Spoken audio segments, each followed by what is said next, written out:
Hello दोस्तों, welcome back to my YouTube channel. और कैसे हो आप सभी? आई होप आप सभी ठीक होंगे एंड आप सभी की पढ़ाई भी अच्छे से चल रही होगी। तो आप जल्दी से कमेंट करो कि आप सभी की पढ़ाई कैसी चल रही है, आपने कितने टॉपिक कवर अप कर लिए हैं एंड आपका कितना सिलेबस हो चुका है और आप किस एग्जाम की तैयारी कर रहे हो।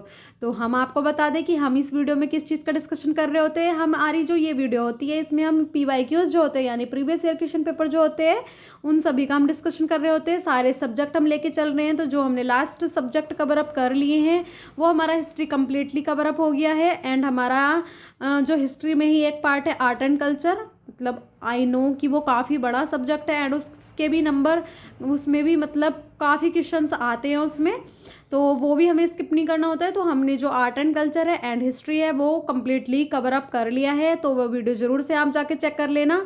एंड जो हमारा पॉलिटी लेके चल रहे हैं हम अपना सब्जेक्ट, तो पॉलिटी में भी हमने उद्देश्य का कंप्लीट कर लिया है, कार्यपालिका कंप्लीट कर लिया है, विधायिका कंप्लीट कर लिया है एंड स्थानीय सरकार हमने कंप्लीट कर लिया है और मतलब स्थानीय शासन हमने कंप्लीट कर लिया है। और अब हम जो लेके चल रहे हैं न्यायपालिका, उसकी एक वीडियो कल हमने अपलोड कर दी है 2011 से लेके 2017 तक के क्वेश्चन की। ठीक है, तो आज की जो हमारी वीडियो होने वाली है वो उससे आगे के क्वेश्चन तक की क्वेश्चन की होगी। ठीक है, बस आपको कुछ भी नहीं करना है, वीडियो को लाइक करना है एंड चैनल को सब्सक्राइब करना है एंड वीडियो को थोड़ा ध्यान से देखना है। 10-11 मिनट की वीडियो होती है, इतनी तो मतलब इतनी कंसिस्टेंसी तो आप दिखा ही सकते हो अपने एग्जाम के लिए। ये आपके लिए ही बेटर होगा बिकॉज जो प्रीवियस ईयर क्वेश्चन पेपर होता है अगर आप वो नहीं देख रहे होते हो तो आपको सिर्फ ऐसा लगता है कि आपको सब कुछ आता है, लेकिन जो रियलिटी चेक मिलता है वो PYQs लगाने के बाद ही रियलिटी चेक मिलता है कि आपने जो टॉपिक पढ़ा है वो कितना आप पे मतलब कितना पक्का हो चुका है। ठीक है, तो बस वीडियो को लाइक कर दो, चैनल को सब्सक्राइब कर दो एंड किसी भी एक बेस्ट फ्रेंड को आप जरूर से शेयर कर देना। एंड आज का मोटिवेशन यही है कि आपको हार नहीं माननी है। ठीक है दोस्तों, तो जल्दी से हम अपनी वीडियो स्टार्ट करते हैं। न्यायपालिका यानी जुडिशरी लेके चल रहे हैं हम पॉलिटी में। तो जुडिशरी में जो है 2017 तक के क्वेश्चन का डिस्कशन हमने कम्प्लीटली कर लिया था। आज की वीडियो है 2018 से लेके 25 तक के क्वेश्चन की। तो 2018 में तो कोई क्वेश्चन नहीं आया है, हम 2019 लेके चल रहे हैं। 2019 में जो हमारा फर्स्ट क्वेश्चन है वो जैसे कि आप ये देख पा रहे हो कि ये क्वेश्चन कितना बड़ा है। अब आप खुद ही सोचो कि आपको लगेगा कि ये क्वेश्चन आपको नहीं आ रहा है, लेकिन कैसे आएगा? आपको एक बार पढ़ने से ये कभी भी नहीं आएगा, मेरे को भी नहीं आएगा एक बार पढ़ने से। कोई सुपर डुपर टीचर होंगे, सुपर हीरो भी होगा, उसको भी एक बार पढ़ने से कभी भी सोल्व नहीं होगा। तो आपको वीडियो को रोक के ये तब तक पढ़ना है जब तक आपको समझ ना आए। इसका टॉपिक आपको कंप्लीट करना है, पॉलिटी खोल के इसका टॉपिक कंप्लीट करना है, तब आपको ये क्वेश्चन लगाना है अच्छे से। ठीक है, तो मैं आपको क्वेश्चन पढ़ के बता दूं। ये क्वेश्चन है हमारा, भारत के संविधान के संदर्भ में सामान्य विधियों में अंतःविष्ट प्रतिषेध अथवा निर्बंधन अथवा उपबंध अनुच्छेद 142 के अधीन संवैधानिक शक्तियों पर प्रतिषेध अथवा निर्बंधन की तरह कार्य नहीं कर सकते। निम्नलिखित में से कौन सा एक इसका अर्थ हो सकता है? फर्स्ट इसका, भारत के निर्वाचन आयोग द्वारा अपने कर्तव्यों का निर्वहन करते समय लिए गए निर्णयों को किसी भी न्यायालय में चुनौती नहीं दी जा सकती। बी ऑप्शन इसमें दे रखा है, भारत का उच्चतम न्यायालय अपनी शक्तियों के प्रयोग में संसद द्वारा निर्मित विधियों से बाध्य नहीं होता है। ठीक है, सी ऑप्शन इसमें दे रखा है, देश में गंभीर वित्तीय संकट की स्थिति में भारत का राष्ट्रपति मंत्रिमंडल के परामर्श के बिना वित्तीय आपात घोषित कर सकता है। और डी ऑप्शन इसमें दे रखा है, कुछ मामलों में राज्य विधानमंडल संघ विधानमंडल की सहमति के बिना विधि निर्मित नहीं कर सकते हैं। तो मैं इसको मतलब आपको क्वेश्चन को अच्छे से दिखा दूं। ये आपको क्या करना है कि वीडियो को रोक के इस क्वेश्चन को बहुत बार पढ़ना है, तब आपको ये समझ आ जाएगा। जैसा कि आप इस टाइम जो टॉपिक पढ़ रहे हो वो न्यायालय पढ़ रहे हो, तो इसको मतलब आई नो कि अभी आप इसका करेक्ट आंसर बता दो। उच्चतम न्यायालय सिर्फ एक ही में आ रहा है, तो ये इसका भी आंसर करेक्ट हो गया। ठीक है, मतलब यहाँ आप ट्रिक लगा लोगे, लेकिन जब आपके पास बहुत सारे क्वेश्चन आएंगे उसमें नहीं पता होगा ना आपको, तब आपको प्रॉब्लम हो जाएगी। तो जो इसका करेक्ट आंसर है वो बी वाला है। ठीक है, ये इसका करेक्ट आंसर है। आ जाते हैं हम आज के सेकंड वाले क्वेश्चन पे। हमारा सेकंड क्वेश्चन जो है वो है, निम्नलिखित कथनों पर विचार कीजिए। फर्स्ट ऑप्शन इसमें दे रखा है, भारत के संविधान के 44वें संशोधन द्वारा लाए गए एक अनुच्छेद ने प्रधानमंत्री के निर्वाचन को न्यायिक पुनरावलोकन के परे कर दिया।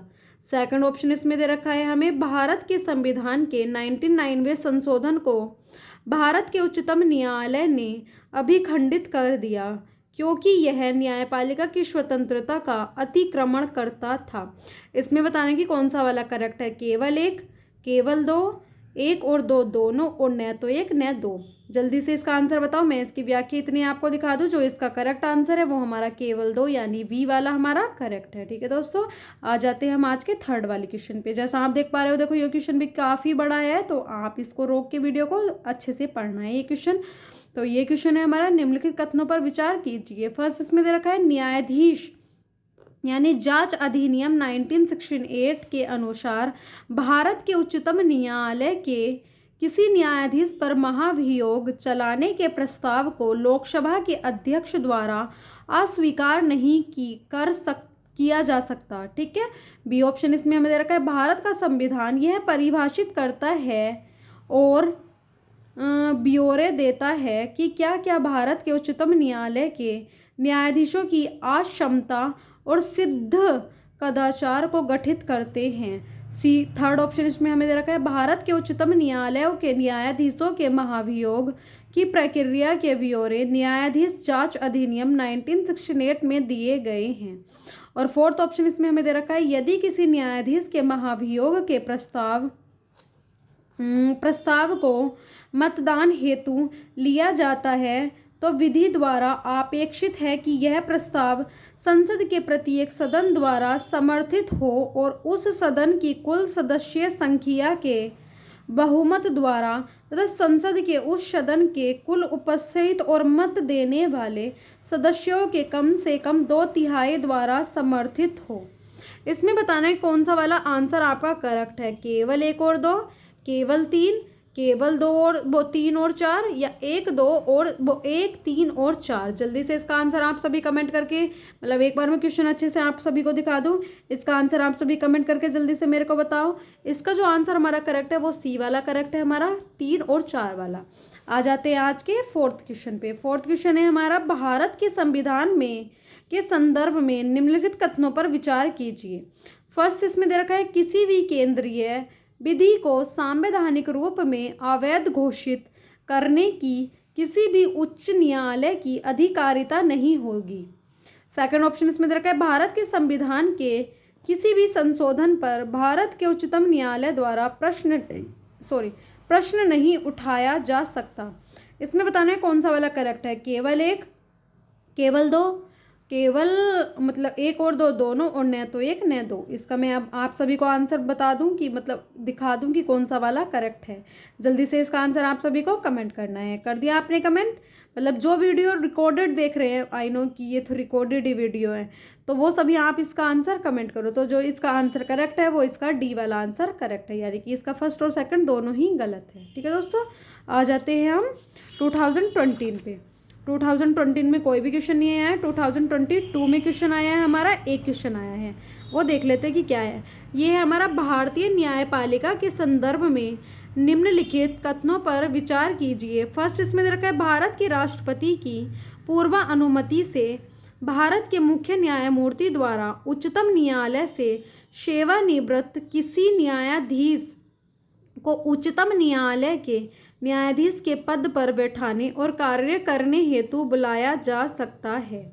सेकंड ऑप्शन इसमें दे रखा है, भारत में किसी भी उच्च न्यायालय को अपने निर्णय के पुनरावलोकन की शक्ति प्राप्त है, जैसे कि उच्चतम न्यायालय के पास है।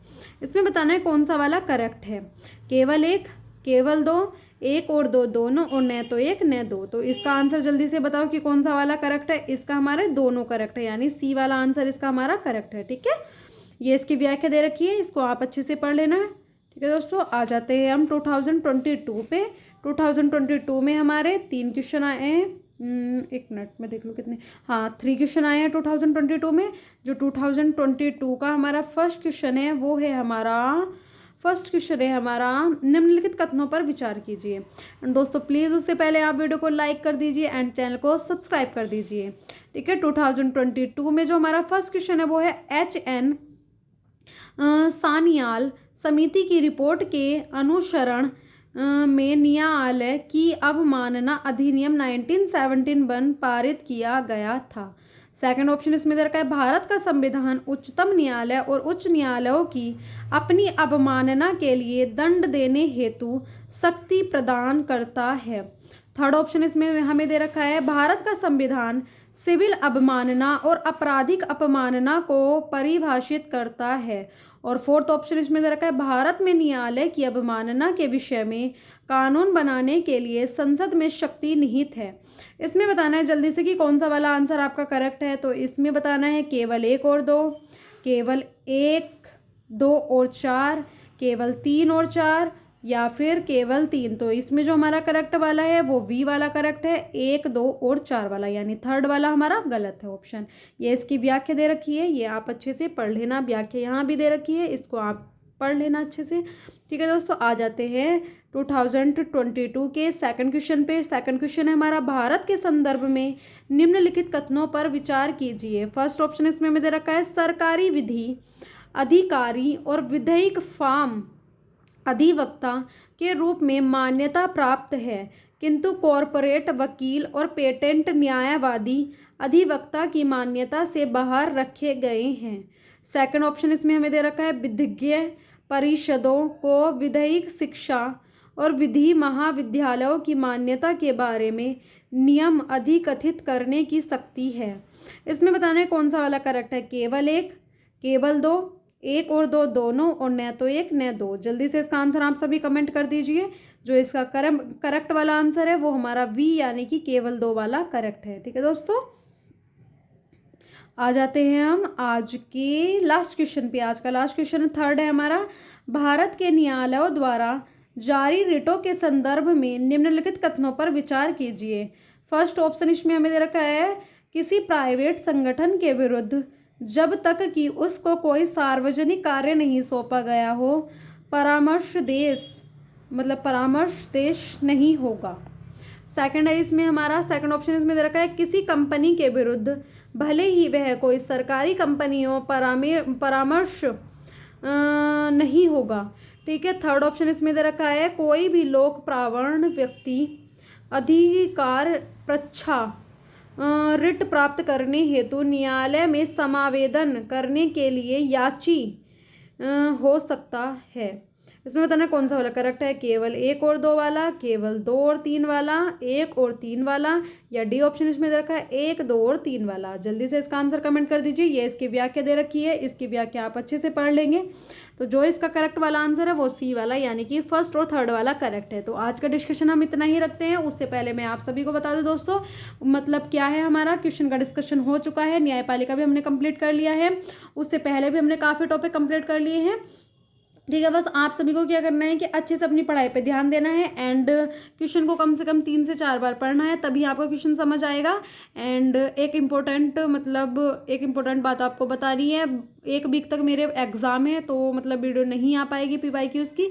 1 वीक के बाद हम अपनी वीडियो कंटिन्यू रखेंगे। ठीक है, तो आप प्लीज़ आई होप कि आप 1 वीक में अपना काफ़ी सारा रिवीजन करके रखेंगे, जिससे कि हम आगे जो क्वेश्चन का डिस्कशन करेंगे वो आप टॉपिक अपना कंप्लीट रखो एंड आप खुद से कमेंट करो क्वेश्चन को।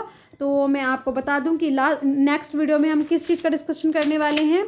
तो स्थानीय शासन का डिस्कशन हमने कर लिया है। अगले वीडियो में हम जो संविधान संशोधन के ऊपर जो क्वेश्चंस आए हैं उनका डिस्कशन हम करेंगे। ठीक है दोस्तों, बस आपको वीडियो में ऐसे ही बने रहना है। संविधान संशोधन के ऊपर जो क्वेश्चन आए हैं उसका डिस्कशन हम करेंगे, और आयोग परिषद अधिकरण इसके ऊपर जो भी क्वेश्चन आए हैं उसका डिस्कशन हम करेंगे। तो ये टॉपिक आपको रिवीजन करके रखनी है। ठीक है दोस्तों, एंड अनुसूची और अनुच्छेद जो है इसका डिस्कशन भी हम कर लेंगे।